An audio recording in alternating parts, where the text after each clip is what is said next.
Number 1, కొబ్బరి నూనెలో ఉల్లిగడ్డ రసంని కలుపుకొని దాంతో వారానికి ఒక్కసారి తలపై మసాజ్ చేసుకుంటే అప్పుడు జుట్టు రాలడం తగ్గిపోయి అండ్ జుట్టు చాలా స్ట్రాంగ్ గా కూడా అవుతుంది.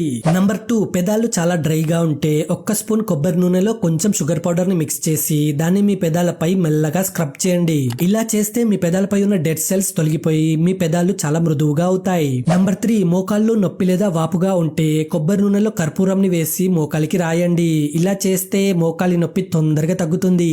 నంబర్ 4, స్కిన్ చాలా డ్రైగా ఉంటే కోకోనట్ ఆయిల్ లో తేనెని కలుపుకొని స్కిన్ కి అప్లై చేయండి. ఇలా చేస్తే మీ స్కిన్ చాలా సాఫ్ట్ గా ఇంకా గ్లోగా అవుతుంది. నంబర్ 5, కోకోనట్ ఆయిల్ లో కొంచెం పసుపును మిక్స్ చేసి దానితో పళ్ళని బ్రష్ చేసుకుంటే అప్పుడు పండ్లకున్న ఎల్లోనెస్ తగ్గిపోయి పండ్లు వైట్ గా మెరిసిపోతాయి. నంబర్ 6, గొంతులో నొప్పిగా ఉంటే గోరువెచ్చని నీటిలో కొంచెం కొబ్బరి నూనెను కలుపుకొని ఆ నీటిని నోరులో పుక్కలించండి. ఇలా చేస్తే గొంతు నొప్పి తొందరగా తగ్గుతుంది.